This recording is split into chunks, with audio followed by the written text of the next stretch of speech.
Selamat pagi, jemaat yang dikasihi Tuhan. Ya, di Natal tahun ini ada hal yang dahsyat boleh Tuhan kerjakan dalam kehidupan saya. Walaupun Tuhan izinkan mengalami kecelakaan kecil sebenarnya. Ya, saya mendapatkan satu hal bahwa ya, saya ini suka bersepeda di gunung, di lembah yang tajam-tajam, turunan yang berbahaya malah nggak masalah, tapi justru dalam kondisi yang sepele ya malah berakibat fatal. Makanya ya Tuhan ingatkan ya, perkara kecil kalau tidak diselesaikan akibatnya fatal ya. Tapi saya percaya semua ada dalam kendalinya Tuhan. Allah terus bekerja dalam segala sesuatu mendatangkan kebaikan. Shalom semuanya. Selamat Natal lebih dahulu ya, tetap bersemangat dan bergembira di Natal tahun ini. Kita masuk dalam topik ya. Tema hari ini tema yang sebenarnya berat. Kenapa? Karena tema kita hari ini adalah kasih yang sempurna, perfect. Jadi kita mau belajar satu hal. Sebagai umat Tuhan kita harus punya kasih yang sempurna sama seperti Bapa mengasihi kita. Tapi saudara, peristiwa Natal adalah sebuah peristiwa perjalanan misi Tuhan Yesus datang ke bumi ini. Misi untuk apa? Untuk menyatakan kasih-Nya yang sempurna, menyatakan cintanya yang sempurna kepada kita, ciptaannya. Oleh karena itu saya katakan bahwa Natal sebenarnya menghentikan usaha manusia mencari Allah, karena Allah sudah turun ke bumi ini menjumpai umatnya. Banyak agama yang mencari Tuhan, ya, dengan berbagai macam cara mereka mencari Tuhan. Tapi kita anak Tuhan, Tuhan sudah datang mencari kita, sudah turun menjumpai umat yang dikasihi Dia. Dia mengambil rupa hamba, rupa manusia, menanggalkan atributnya untuk mengasihi kita, umat Tuhan. Makanya saudara, Bapak Ibu Saudara, kelahiran Yesus Kristus di muka bumi ini adalah wujud kasih Allah yang sempurna kepada manusia, yang tidak dapat diukur oleh apapun. Ayat yang mendasari firman Tuhan hari ini, kasih yang sempurna adalah dalam Yohanes 3 ayat 16, ayat yang luar biasa. Dikatakan Yohanes 3 ayat 16, karena begitu besar kasih Allah akan dunia ini, sehingga Ia telah mengaruniakan anaknya yang tunggal, supaya setiap orang, perhatikan, setiap orang yang percaya kepadanya tidak binasa, melainkan beroleh hidup yang kekal. Wow, setiap orang. Kasih Allah itu untuk setiap orang yang percaya kepadanya tidak akan binasa. Yohanes 3:16 ini saya mau katakan adalah seperti sebuah surat cintanya Allah yang tertulis dengan darah yang dialamatkan kepada semua manusia, kepada kita semua. Dia datang ke dunia ini dan Dia mati buat kita juga oleh karena kasih setianya. Bapak saudara, jika ada ayat yang paling dibenci oleh iblis, saudara, yang ingin dihapus dari Alkitab adalah ayat ini. Ya, ayat ini membuat neraka gemetar. Karena ayat ini ayat yang menerangi jalan ke surga. Firman Tuhan berkata, hanya percaya kepada Yesus sebagai satu-satunya jalan menuju hidup yang kekal. Yohanes 14 ayat 6 mengatakan, Yesus berkata kepadanya, akulah jalan dan kebenaran dan kehidupan. Tidak ada seorang pun yang datang kepada Bapa kalau tidak melalui aku. Luar biasa. Ayat ini mengungkapkan isi hati dan tujuan Allah Bapa bagi kita anak-anaknya. Diutusnya anaknya menjadi mempelai kita. Ya, coba bayangkan saudara. Kalau Tuhan atau Sang Pangeran datang membawa kasih yang sempurna, membawa cinta yang sempurna, bagaimana respon saudara? Kalau ada seorang pangeran datang kepada saudara menyatakan cinta pada saudara, ada dua respon. Yang pertama, menolak cintanya. Kenapa? Padahal pangeran. Menolak karena apa? Karena ada sosok lain yang lebih dicintai. Seringkali kita anak Tuhan, katanya cinta Yesus, tapi mengorbankan, mengalahkan Yesus karena ada yang lebih dicintai. Yang kedua, kalau pangeran datang, kita terpikat. Ya, kita terpikat dan jatuh cinta. Dan kalau orang jatuh cinta kepada Tuhan, ya pasti dia akan membalas cintanya. Saudara, kalau pacaran, mengasihi seseorang, kalau nggak dibalas cintanya kan kayak bertepuk tangan sebelah. Saudara, pertanyaannya, apakah engkau mau menerima kasih yang sempurna itu dari Tuhan dalam hidupmu? Di Natal tahun ini, kita mau belajar memiliki kasih Allah yang sempurna. Tapi seringkali ada banyak anak-anak Tuhan yang menolak cintanya Tuhan, menolak kasihnya. Kalau menyanyi, ku mau cinta Yesus selamanya. Ku mau cinta Yesus selamanya. Jeru-jeru bangun sampai dilosor. Nah, tapi hidupnya terus masih menyakiti hati Tuhan. Menjauhi tahta kasih karunia Tuhan. Katanya yang luar biasa, jangan biarkan aku menjauh dari kasih Tuhan. Jangan berlari dari kasih karunia Tuhan. Saudara, perbuatan dosa kita itu seperti kita mengasihi sosok lain selain Kristus. Dia yang sudah berkorban. Jangan sia-siakan korbannya dengan pola hidup dosa kita. Makanya saudara, dia telah hadir datang di dunia ini yang kita peringati terus setiap tahun sebagai Natal. Dia datang dengan kasih yang perfect, kasih yang sempurna. Makanya tema hari ini adalah kasih yang sempurna.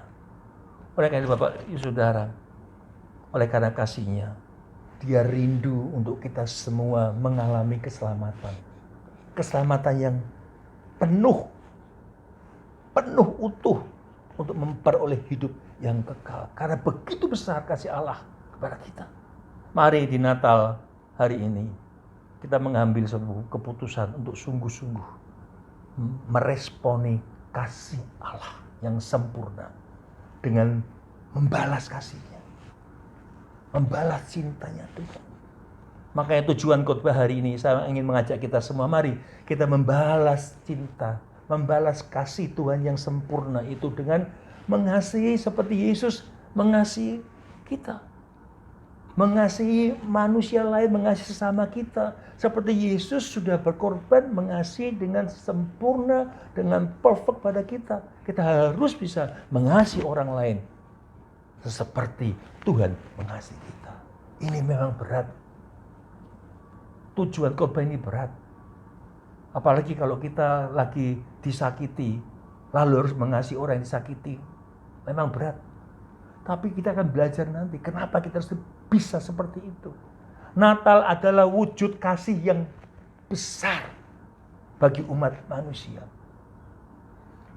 Jikalau Allah sedemikian mengasihi saudara dan saya, maka haruslah firman Tuhan katakan kita juga saling mengasihi. Dan harus tetap menjadi terang sesuai tema kita tahun ini. Di tengah dunia yang gelap, yang makin gelap. Firman Tuhan katakan kasih kebanyakan orang semakin dingin.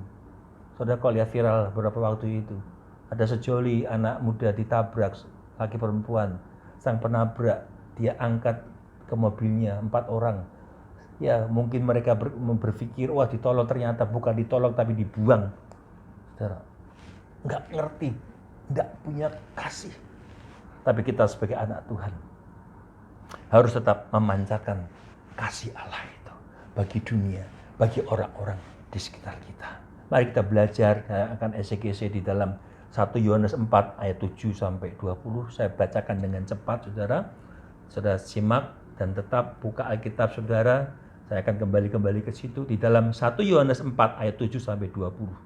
Saudara-saudaraku yang kekasih, marilah kita saling mengasihi. Sebab kasih itu berasal dari Allah. Dan setiap orang yang mengasihi lahir dari Allah dan mengenal Allah. Barang siapa tidak mengasihi, ia tidak mengenal Allah. Sebab Allah adalah kasih. Dalam hal inilah kasih Allah dinyatakan di tengah-tengah kita. yaitu bahwa Allah telah mengutus anaknya yang tunggal ke dalam dunia supaya kita hidup olehnya. Inilah kasih itu. Bukan kita yang telah mengasihi Allah, tapi Allah yang telah mengasihi kita dan yang telah mengutus anaknya sebagai pendamai bagi dosa-dosa kita. Saudara-saudaraku yang kekasih, jikalau Allah sedemikian mengasihi kita, maka haruslah kita juga saling mengasihi. Tidak ada seorang pun yang pernah melihat Allah. Jika kita saling mengasihi, Allah tetap di dalam kita dan kasih-Nya sempurna dalam kita. Ayat 13, demikianlah kita ketahui bahwa kita tetap berada di dalam Allah dan Dia di dalam kita. Ia telah mengaruniakan kita mendapat bagian dalam Roh-Nya.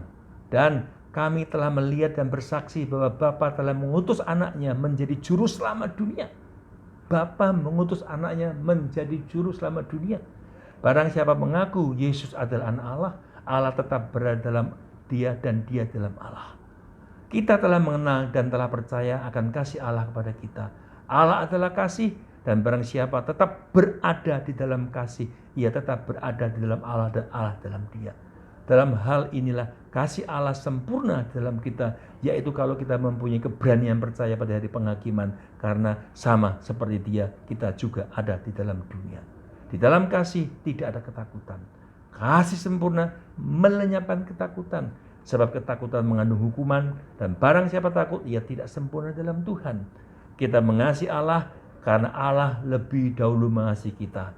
Jikalau seorang berkata aku mengasihi Allah dan ia membenci saudaranya, maka ia adalah pendusta. Karena barang siapa yang tidak mengasihi saudara yang dilihatnya, tidak mungkin mengasihi Allah yang tidak dilihat. Baik saudara, ayat yang sulit kalau kita baca tadi saudara, ayat 11. 1 Yohanes 4 ayat 11 mengatakan, saudara-saudaraku yang kekasih. Perhatikan, yang kekasih. Jikalau Allah sedemikian mengasihi kita, maka haruslah kita juga saling mengasihi. Wow. Ini berat. Mengasihi seseorang seperti Allah mengasihi kita. Tapi Tuhan menuntut itu terjadi dalam hidup kita. Dan bagaimana caranya kita bisa? Kalau sudah perhatikan, ketika Rasul Yohanes berkata bahwa haruslah kita juga saling mengasihi.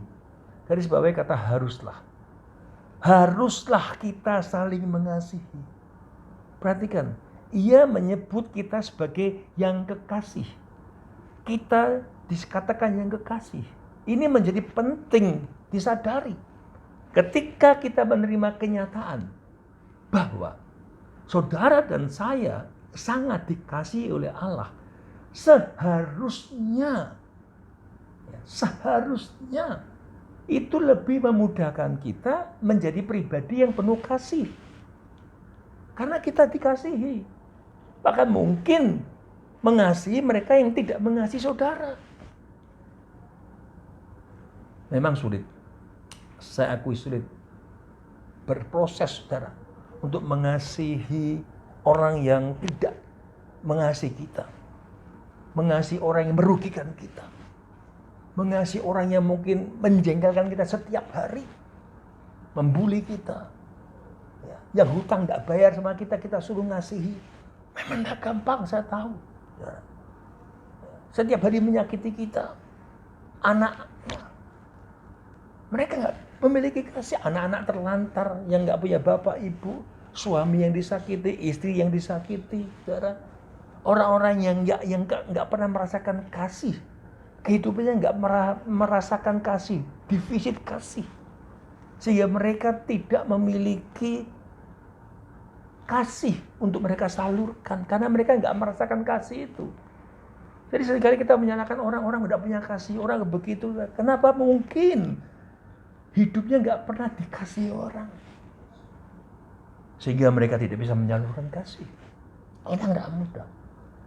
Bahkan orang yang tidak terima Yesus, saya yakin mereka walaupun gembor-gembor, kamu mengasihi, nggak bisa. Kenapa? Kasih itu adalah Allah. Allah adalah kasih. Kalau Allah ada dalam hidupnya, pasti sumber kasih itu ada. Makanya bagaimana kita belajar hari ini untuk menerapkan kasih. Sebagaimana tujuan khotbah tadi, mengasihi seperti Tuhan mengasihi kita. Kita mengasihi sesama seperti mengasihi Tuhan mengasihi kita.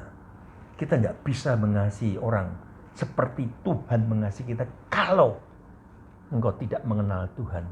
Poin pertama ini penting. Kalau engkau dan saya mau mengasihi seperti Yesus mengasihi kita, maka kita harus mengenal pribadinya. Ini penting garis bawahi yang pertama ini. Mengenal Dia itu penting. Mungkin sudah berkata bahwa saya sudah sejak kecil jadi orang Kristen, saya lahir jebol jadi orang Kristen. Tapi coba tanya diri kita masing-masing, saya juga belajar terus. Apakah aku sungguh mengenal Allah? Atau sekedar tahu? Atau sekedar ibadah saja? Apalagi dikenal Tuhan. Saudara, satu hari Tuhan berkata Matius 7, aku tidak kenal kamu. Kamu siapa? Loh, saya ini bernubuat, melayani Tuhan, numpang tangan orang sakit sembuh. Tapi Tuhan berkata, aku tidak kenal kamu. Ini saudara, sungguh kita harus mengenal Dia. Karena 1 Yohanes pasal 2 ayat 3 mengatakan, inilah tandanya bahwa kita mengenal Tuhan. Tandanya apa? Yaitu jikalau kita menuruti perintah-perintahnya. Yohanes 5:3a mengatakan perintahnya itu tidak berat. Kalau kita nurut perintahnya tidak berat. Artinya apa? Untuk mengenal pribadi Tuhan, untuk dikenal Tuhan, kita harus memiliki hubungan yang intim, hubungan yang erat dengan Tuhan, dekat bergaul karib dengan Dia. Sebagaimana Nuh bergaul karib dengan Tuhan, sebagaimana Abraham sampai dikatakan dia adalah sahabatnya Allah. Sahabatnya Allah artinya dekat. Yohanes 15 ayat 14 mengatakan, kamu adalah sahabatku. Bapak Ibu Saudara, sahabat Tuhan? Berani katakan kau sahabat Tuhan? Seringkali aku sahabatnya Tuhan. Dikatakan, kamu adalah sahabat Tuhan jikalau kamu berbuat apa yang kuperintahkan kepadamu. Perintahkan kepadamu. Jangan berbangga dulu kalau engkau mungkin pelayan Tuhan, engkau mungkin hamba Tuhan sekalipun, setiap minggu setia ke gereja, terlibat dalam aktivitas, tapi tidak punya kasih. Tidak punya kasih. Kalau marah tidak ketulungan. Ya, kalau marah tidak bisa kontrol. Lihat orang tidak punya kasih. Saudara, makanya saudara, saya mau katakan esensi dari Natal tahun ini, saya mau katakan, yuk kita diminta untuk mengasihi sesama kita. Kenapa? Ayat 7 tadi dikatakan 1 Yohanes 4 ayat 7. Saudara-saudaraku yang kekasih, marilah kita saling mengasihi sebab kasih itu berasal dari Allah dan setiap orang yang mengasihi lahir dari Allah dan mengenal Allah. Barang siapa tidak mengasihi, ia tidak mengenal Allah. Sebab Allah adalah kasih. Jadi kalau kita gembar-gembar aku mengasihi Allah, aku mengasihi, tapi kau tidak kenal, dikatakan kamu belum mengasihi. Saudara, firman ini jelas. Orang yang mengasihi lahir dari Allah dan mengenal Allah. Orang yang mengasihi itu orang yang melakukan perintah-perintah Tuhan. Kasih, saya mau katakan, adalah sebuah elemen terpenting dalam kehidupan kita sebagai manusia. Banyak orang demi mendapatkan kasih sayang, mereka melakukan banyak hal, berkorban berani. Ya, berani berkorban, mempertaruhkan nyawa juga. Saudara, karena mengasihi. Beberapa waktu lalu, saudara kok ingat, itu viral juga seorang anak wanita yang mendekap ibunya. Ya, tidak mau meninggalkan ibunya mati oleh lahar di merbabu. Kasih seorang anak kepada ibunya. Tapi yang saya mau katakan bukan kasih seperti itu kasih yang umum, saudara. Tapi hari ini kita belajar kasih yang kita bicarakan adalah kasih seperti kasihnya Yesus, saudara. Kasih di sini kasih yang bersifat teosentris, bersifat kepada Allah. Senternya Allah, saudara. Yang luar biasa gini, Bapak Saudara. Setiap kali kita anak Tuhan mempraktekkan kasih Allah ini, firman Tuhan katakan yang 7, orang lain akan tahu bahwa orang itu lahir dari Allah dan mengenal Allah. Jadi ketika kita mempraktekkan kasih, orang menilai, wah itu memang itu anak Allah. Ya, itu lahir dari Allah. Ayat 7 dari saudara. Kita tidak akan dapat mengasihi sesama manusia seperti Tuhan mengasihi kita jika kita tidak mengenal Dia. Karena kasih berasal dari Allah tadi. Jadi poin ini penting. Poin pertama, mengenal Dia penting. Sehingga siapa saja yang benar-benar berasal dari Allah pasti mengenal Allahnya. Kehidupannya pasti diwarnai dengan kasih. Hidup yang dipenuhi dengan kasih Allah, yang mengenal Allah, pasti hidupnya penuh pengampunan. Senantiasa dipenuhi dengan damai sejahtera. Sebaliknya, apabila seseorang tidak menunjukkan kasih kepada orang lain dan tidak mempraktekkan, itu membuktikan bahwa ia tidak atau belum mengenal Allah. Ayat 8 jelas mengatakan, barang siapa tidak mengasihi, ia tidak mengenal Allah, sebab Allah adalah kasih. Tandanya apa? Masih dipenuhi dendam, dipenuhi kebencian, simpan kebencian, iri hati, kepahitan. Orang yang tidak mengenal Allah sebenarnya seperti itu. Maka saya mau katakan, kasih menjadi tanda apakah seseorang mengenal Allah atau tidak. Capek, pakai topeng terus. Tanda mengenal Allah ketika engkau memiliki kasih. Jika seseorang mengenal Allah yang adalah kasih, pasti hidupnya tidak akan terpisahkan oleh kasih Allah. Perhatikan, saya ulangi. Jika seseorang itu mengenal Allah yang adalah kasih, pasti hidupnya tidak akan terpisahkan oleh kasih Allah. Amin. Seperti matahari dengan sinar. Matahari sinar nggak mungkin tidak ada matahari. Ada matahari, ada sinar, ada matahari. Demikian juga saudara. Kalau kasih Allah ada dalam hidup saudara, engkau mengenal Allah, maka kasih itu akan nempel di hidupmu. Orang bisa menilai, orang bisa merasakannya. Karena apa? Karena Allah diam dalam kehidupan saudara. Kita ini, saya sering katakan, bait kudusnya Allah, tempat Allah berdiam. Sehingga Allah berdiam dalam diri kita. Kalau Allah berdiam dalam hidup saudara, terang itu ada dalam hidup saudara, nggak mungkin engkau dipenuhi hidupmu dengan kegelapan. Terang itu akan menghancurkan kegelapan. Engkau tidak akan dilingkupi dengan kepahitan, onak duri, dipenuhi dengan kebencian. Bapak saudara, jika hal itu masih ada, saya khawatir Roh Kudus undur daripada saudara karena ketidaktaatan. Ingat, Saul dikatakan Roh Kudus undur daripadanya. Karena apa? Karena tidak taat. Tadi ayat 8 mengatakan, barang siapa tidak mengasihi Allah, ia tidak mengenal Allah, sebab Allah adalah kasih. Ini poin pertama ini. Poin pertama ini mutlak harus dikejar sebagai anak Tuhan. Menjadi anak Tuhan sampai mengenal Dia. Bukan cukup tahu tentang Dia.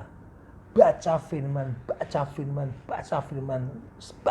sampai kapan? Sampai waktunya Tuhan memanggil kita pulang, anakku.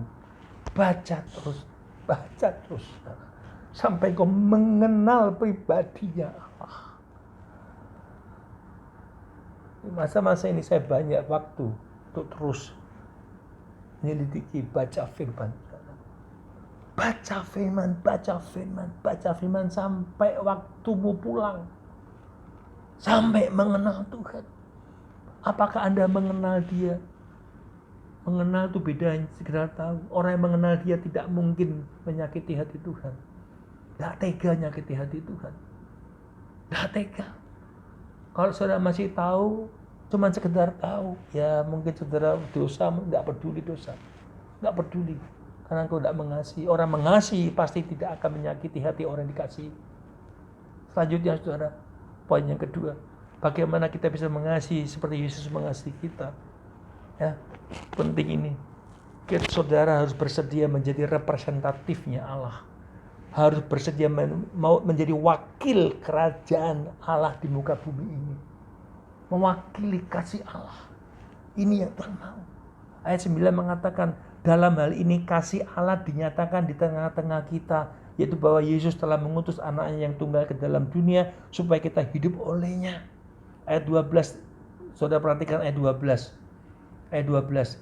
Tidak ada seorang pun yang pernah melihat Allah. Tidak ada seorang pun yang pernah melihat Allah. Jika kita saling mengasihi, Allah tetap dalam kita dan kasih-Nya sempurna dalam kita. Demikianlah diketahui bahwa kita tetap berada dalam Allah dan Dia ada dalam kita. Perhatikan. Dengan mengatakan Allah adalah kasih, sebenarnya Rasul Yohanes sedang menegaskan keberadaan Allah dalam hidup kita, saudara dan saya sebagai murid-muridnya. Ingin menyatakan bahwa Allah itu ada dalam hidupmu sebagai murid-murid yang memiliki gaya hidup saling mengasihi. Seperti murid-murid, seperti yang Tuhan perintahkan dalam perintah barunya. Saudara tahu apa perintah baru? Ada perintah lama, ada perintah baru. Perintah baru di dalam Yohanes 13 ayat 34. Di situ mengatakan, Yohanes 13 ayat 34 sampai 35. Aku memberikan perintah baru pada kamu, yaitu supaya kamu saling mengasihi. Sama seperti aku telah mengasihi kamu, demikian pula kamu harus saling mengasihi. Sama seperti aku telah mengasihi kamu, demikian pula kamu harus saling mengasihi. Dengan demikian, semua orang akan tahu bahwa kamu adalah murid-muridku, yaitu jikalau kamu saling mengasihi. Jadi orang bisa melihat Yesus dalam kehidupan kita itu ketika kita itu mengasihi orang, saling mengasihi. Jadi untuk membuktikan kasih Allah, Allah tuh rela membayar harga yang sedemikian mahal. Dia lahir ke dunia ini. Allah yang berkuasa atas semesta ini. Dia mengutus anaknya ke dalam dunia memberikan hidup yang kekal bagi kita. Ayat 9 mengatakan Allah mengutus anaknya yang tunggal ke dalam dunia supaya kita hidup. Dia datang ke dunia sebagai manusia, mengambil rupa manusia. Rupa hamba lagi. Menanggalkan atribut Allahnya. Dia tidak menggunakan kealahannya. Nah, bagian kita ini sekarang. Saudara, di momen Natal ini yuk.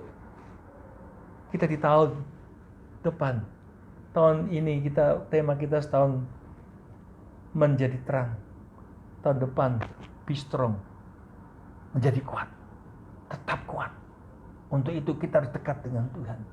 Tema kita sepanjang tahun besok be strong.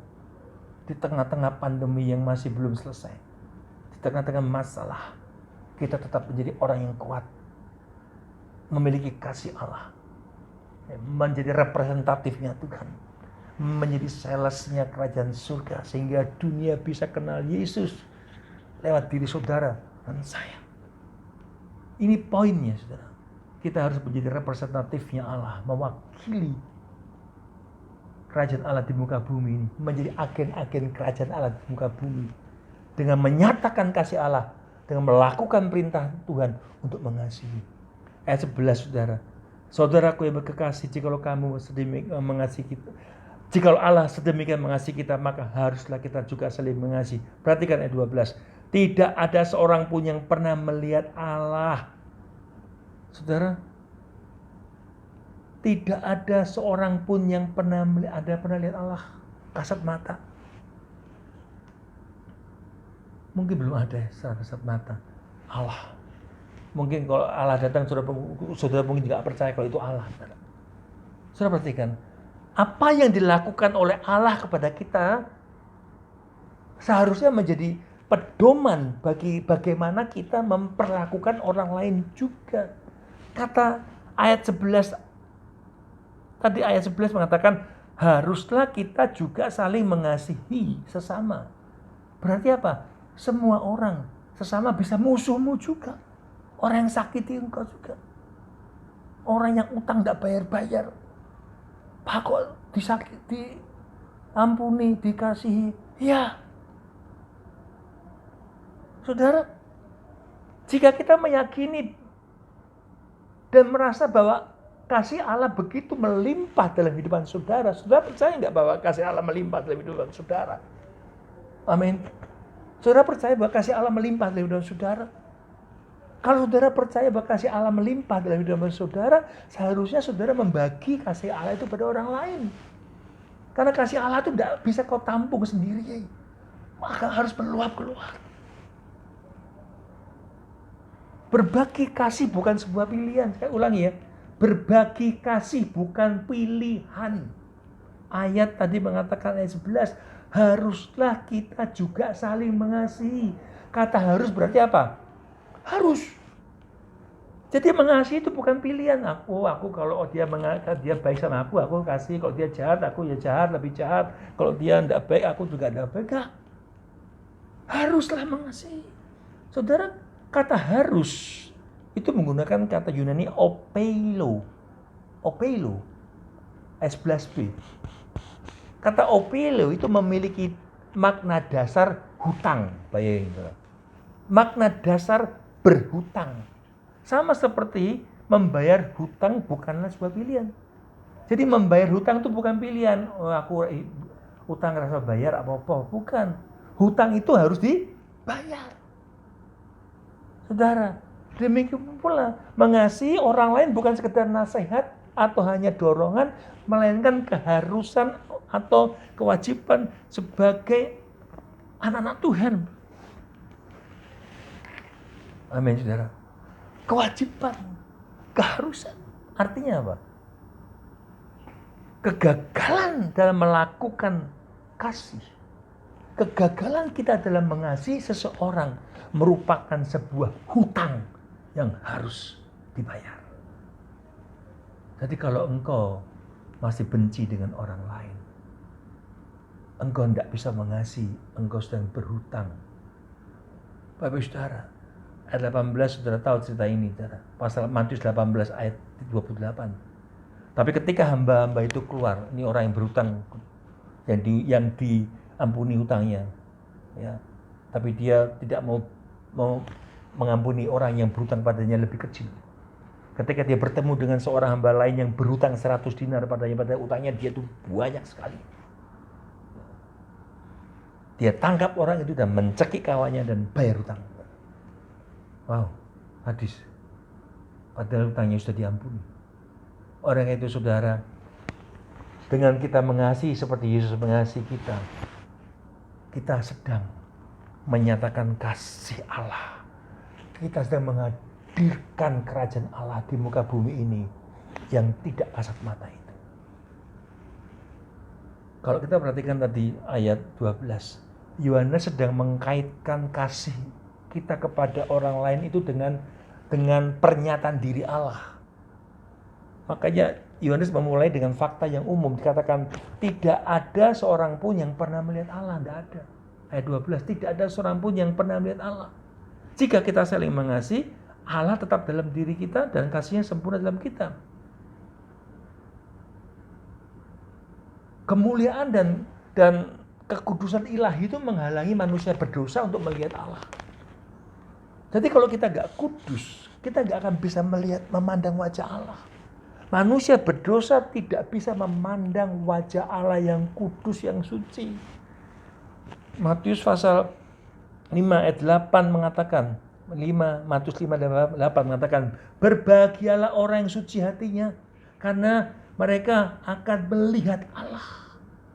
Hanya orang yang suci hatinya akan melihat Allah. Jadi manusia berdosa gak bisa melihat Allah. Apalagi dikatakan tadi, tidak seorang pun pernah melihat Allah. Tapi saya mau katakan, namun demikian, hal ini tidak berarti bahwa Allah itu tidak dapat diketahui keberadaannya dan tidak diketahui hakikatnya. Enggak. Allah bisa diketahui keberadaannya walaupun tidak kasat mata. Allah yang tidak terlihat menjadi terlihat. Saya ulangi, Allah yang tidak terlihat menjadi terlihat pada saat kita mengasihi mengasihi sesama seperti Tuhan mengasihi saudara dan saya.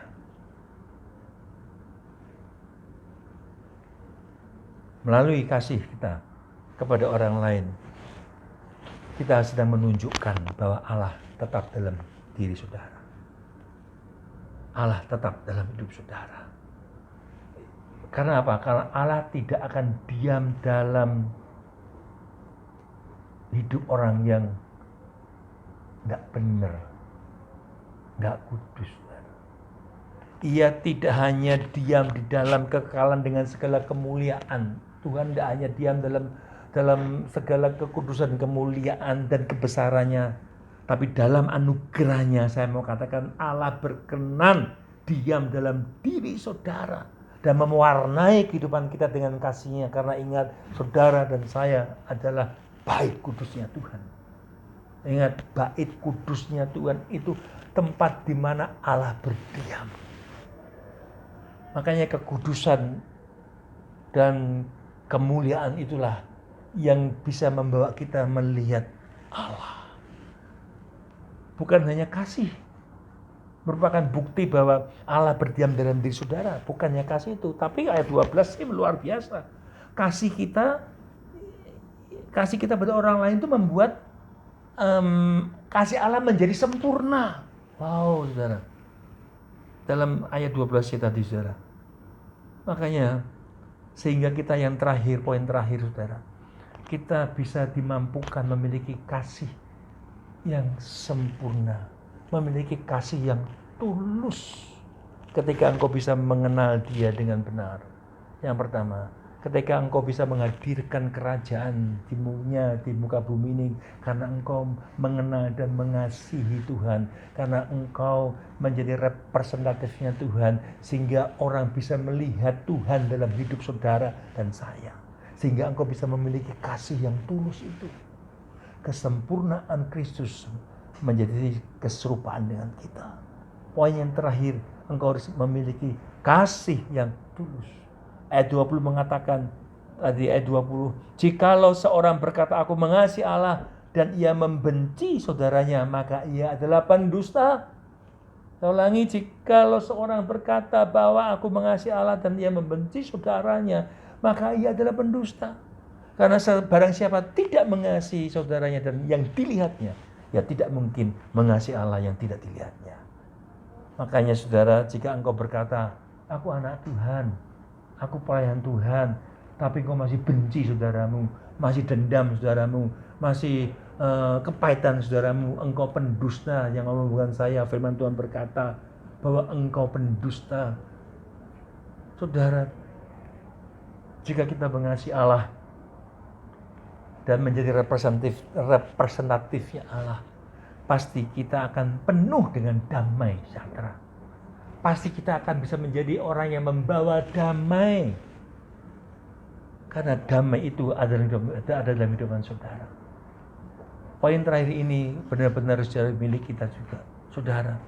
Matius 5 ayat 9 mengatakan, berbahagialah orang yang membawa damai, karena mereka akan disebut anak-anak Allah.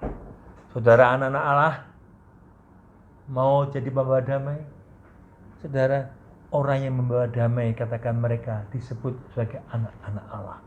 Ingat, pada saat kita ini melukai hati Tuhan, saya yakin kita semua pernah menyakiti hati Tuhan. Saya sering kali menyakiti hati Tuhan. Pada saat kita jauh dari Tuhan, melukai hati Tuhan, Dia berkenan mengampuni kita. Ketika kita berdosa, Dia berkenan menerima dan memulihkan kita. Dia enggak ingat dosa kita. Dia mengampuni kita. Dia membebaskan kita. Pertanyaannya, apakah ada orang yang lebih tidak berdosa dari saudara saya? Apakah engkau lebih baik dari orang lain, sehingga engkau tidak bisa mengampuni orang tersebut? Sehingga engkau dan saya tidak merasa layak menerima kesempurnaan kasih Allah untuk orang tersebut, saudara. Makanya sebelum kita membawa damai, maka kita harus memiliki damai dalam diri kita. Damai harus tinggal dalam hidupmu. Baru ketika engkau memiliki damai itu, maka kemudian damai akan meluas dalam keluargamu. Kau akan membawa damai dalam keluargamu.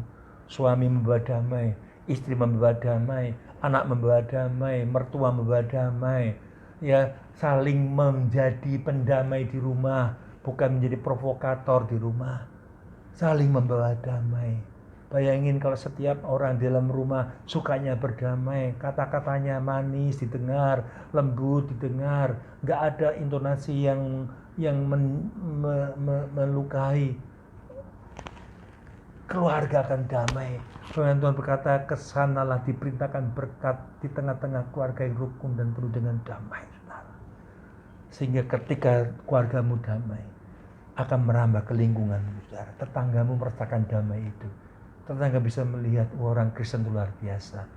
Mereka bisa melihat Yesus, kerajaan Allah ada dalam keluarga kita. Lingkungan merasakan, masyarakat sekitar, bangsa bisa merasakan. Makanya saya mengatakan dosa penyebab permusuhan manusia dengan Tuhan. Dosa menjauhkan manusia dengan hadirat Tuhan.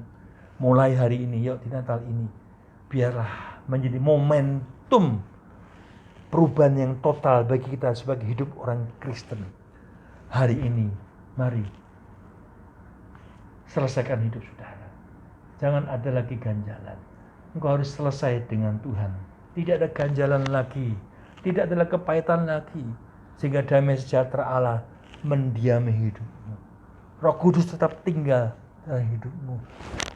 Sumber damai sejahtera tetap diam dalam hidupmu. Dan kita menjadi pendamai bagi banyak orang. Barulah kita bisa mengasihi Tuhan, mengasihi sama seperti Tuhan mengasihi kita. 3 hal ini kita belajar di Natal ini. Bagian kita. Ketika kita mau mengasihi sesama kita, bahkan musuh kita, seperti Tuhan sudah mengasihi kita. Dia mau mati bagi kita. Kita harus mengenal pribadinya, melakukan beritanya, menjadikan diri kita representatifnya Tuhan di muka bumi, sehingga mereka, teman-teman orang bisa melihat ada perubahan besar dalam hidup mereka karena mereka melihat Yesus dalam hidupmu. Dan kita bisa memiliki kasih yang tulus. Nggak ada lagi dusta dalam kehidupan kita. Dan tahun ini kita lewati dengan penuh sukacita, sehingga tahun depan kita semakin dikuatkan menjadi pribadi-pribadi yang strong di dalam Tuhan. Amin. Tuhan Yesus memberkati. Mari kita berdoa. Bapa, kami bersyukur pagi hari ini di Natal tahun 2021 ini, Natal kedua di masa pandemi, ketika kita masih diberi kesempatan untuk hidup Tuhan. Kami semua percaya bahwa ini kesempatan di mana kita harus semakin mengenal Dia lebih lagi, mengenal pribadinya lebih lagi, sehingga kami bisa memiliki kasih yang daripada Engkau Tuhan. Sehingga kami bisa menghadirkan Kristus dimanapun kita berada. Kita bisa menghadirkan Raja damai dalam hidup kita. Orang bisa merasakan dan menikmatinya dalam hidup kita. Sehingga kami boleh memiliki kasih yang tulus itu. Tuhan, hamba-Mu berdoa buat setiap umat-Mu Tuhan. Biarlah kami semua memiliki kasih yang sempurna itu Tuhan. Ampuni kalau hari-hari ini kami belum bisa maksimal memiliki kasih-Mu Tuhan. Karena kami belum mau belajar terus mencari Engkau, mengenal pribadi-Mu, intim dengan Engkau. Sehingga kami belum mengenal Engkau. Kami hanya tahu tentang Engkau Tuhan. Tapi biarlah momen Natal tahun ini benar-benar menjadi suatu keputusan kami. Kami akan konsisten untuk mengejar Engkau Tuhan. Sampai kami mengenal pribadi-Mu, bahkan Engkau mengenal kami. Kami gak mau satu hari Engkau berkata, aku gak mengenal Engkau. Dan biarlah Roh Kudus beri kekuatan buat semua anak-anakku, semua jemaat, semua saudara-saudaraku dikasih Tuhan. Jadi Natal ini Roh Tuhan bekerja secara kuat dalam kehidupan kami semua. Tuhan, aku serahkan kehidupan kami di dalam tangan kuasa-Mu Bapa. Di dalam nama Tuhan Yesus, aku serahkan hidup kami semua. Di dalam nama Tuhan Yesus. Dan biarlah damai sejahtera Allah turun atas hidup kami semua. Dan biarlah tangan Tuhan terkedang atas kami. Kami boleh pulang dengan damai sejahtera. Cinta kasih karunia daripada Allah Bapa, daripada Allah Bapa kita. Penyertaan Roh Kudus menyertai kita. Tidak ada orang yang mengalami kesulitan di tahun ini. Hidup kami akan terus naik dan naik terus. Karena Tuhan memberkati engkau. Tuhan melindungi engkau. Tuhan menyinari engkau dengan wajahnya. Dan memberikan engkau kasih karunia. Tuhan menghadapkan wajahnya kepadamu. Dan memberikan engkau damai sejahtera mulai pagi ini sampai Maranatha. Tuhan datang menyebut kita semua. Diberkati Tuhan, katakan sama-sama. Amin.